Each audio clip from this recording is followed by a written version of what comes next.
So, hello everybody, I am Nor-hafida Sarip and I am about to tackle the interlocal cooperation as alternative service delivery mechanism. So without any further ado, let's get started. So through the years, local governments have increasingly absorbed greater responsibilities in delivery of basic goods and services. So in 1950s, a local government in Western world have consistently increased their share via national governments in the delivery of basic goods and services. Now, of course, they are considering the importance of the 3 E's in service delivery, namely the economy, the efficiency, and also the effectiveness.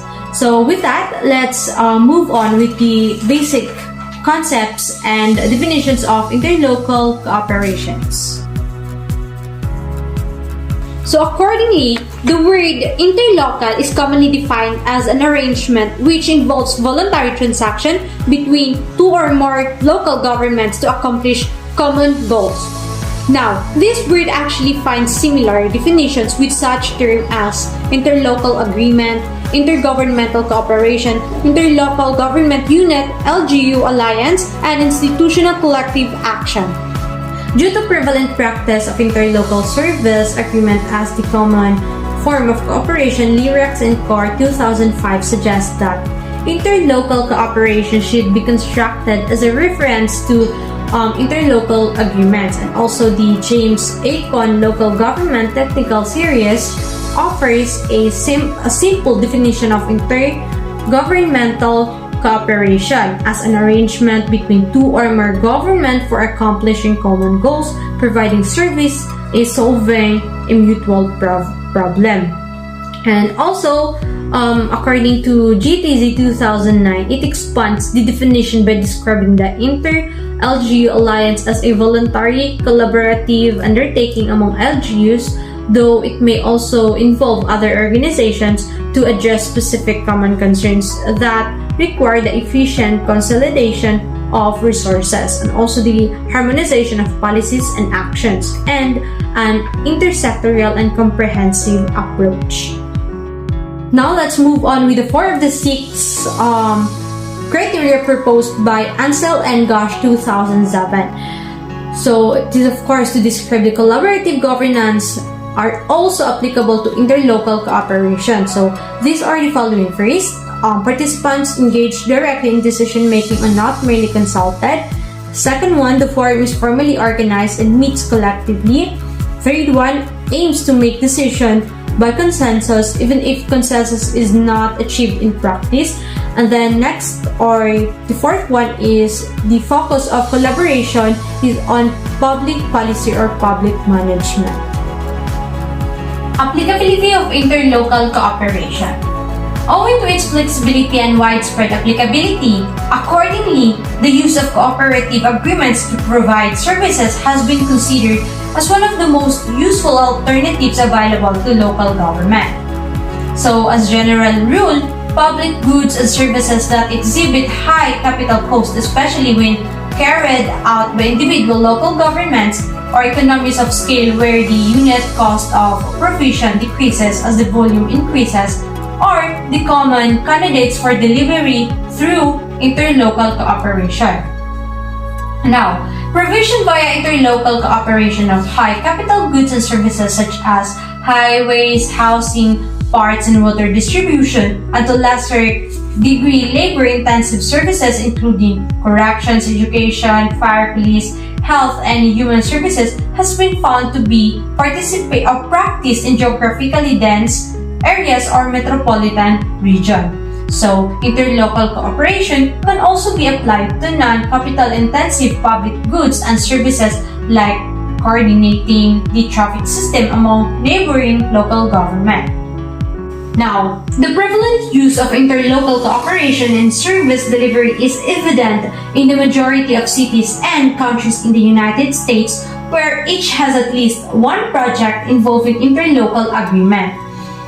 Now, the governments in the states of New York have entered into hundreds of both formal and informal cooperative agreements with other governments as shown by 2 surveys in 1981 and in 1982, conducted by Illinois State Department. And then we also have the ACIR, in which a survey by the Advisory Commission on Intergovernmental Relations in 1985 revealed that 52% of the cities in the United States that participated in the survey had experienced a formal intergovernmental contracts. And then for Warner and Hevitz in 2001, another survey by Warner and Hevitz in 2001 disclosed that up to 1/6 of the services were provided via either joint provision or intergovernmental contracts.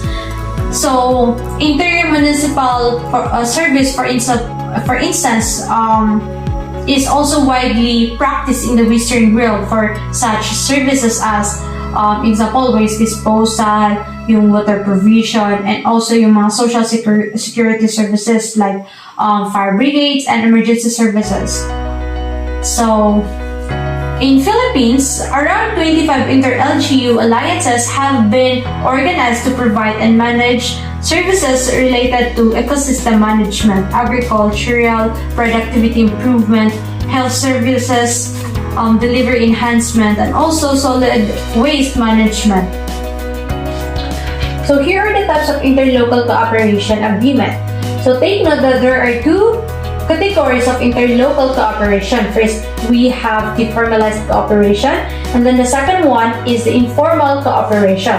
Now, in formalized cooperation, it is actually generally embodied in written, legally binding contracts. So this category can be classified into three. First, the payment for service agreements, joint service agreements, and then the last one is the service exchange agreement. So, in payment for service agreement, it is actually about the arrangement where one local government performs a service to another local government for free. Next is the joint service agreement. So it is an arrangement where the participating local government discuss and agree on the different aspects of service delivery, from planning to financing and implementations. And then the last one is the service exchange agreement. So it is simply as a joint agreement or a formal written agreement wherein participating governments agree to share in performance of function or the construction and operating of a facility. So therefore, it allows the participating local governments to play a substantial role in the operation of the cooperation. So at the minimum, a formal written agreement must contain provisions on the governing body, like personal, financial consideration, and property considerations. So on the other hand, the informal cooperation is something that refers to the vast number of verbal agreements. So, when we say verbal agreements, yun yung mga implicit understanding, like for instance, handshake deals that would facilitate local problems solving. So, probably participating local governments in the cooperation agreement are not bound by formal contractual obligations, but they understand their responsibilities in achieving their mutual goals. So, between the two of agreement, yung formal agreement, more like nag-o-offer siya ng sense of clarity and security on the terms of agreement among the cooperating partner local government, as it defines the nature and extent of cooperation. And actually, it identifies the services covered, specifies the rules of engagement, spells out the responsibilities as well as yung mga liabilities ng cooperating local governments, and also indicates grounds for renewal and exit. Rational conditions for interlocal cooperation. Lyrics in Core 2005 identify 4 sets of factors that encourage interlocal cooperation. First, we have the economic factors, political factors, legal factors, and social factors. Now, Economic factors. So economic factors are the most commonly cited rationale for entering into a cooperation. So this include increasing fiscal pressures and the need to maintain, if not reduce, the cost of services. Like for instance, improving services without raising taxes, and also achieve cost efficiency and saving via economics of scale. Now we also have the political factors, in which local government may enter into a cooperation because they share a common purpose or political interest, and they believe that by bonding together, they have a better chance of acquiring legitimacy for their cause, gaining access to political leaders and decision makers, and also promoting appropriate or relevant policies within the cooperation. Now we also have the legal factors. So it is actually the local governments that perform functions and responsibilities delegated to them by the national government as defined by national laws. So logically, it follows that national laws provide legal framework that guides the local governments in entering into a cooperation and shape and constrain the nature and extent of cooperative contractual agreement.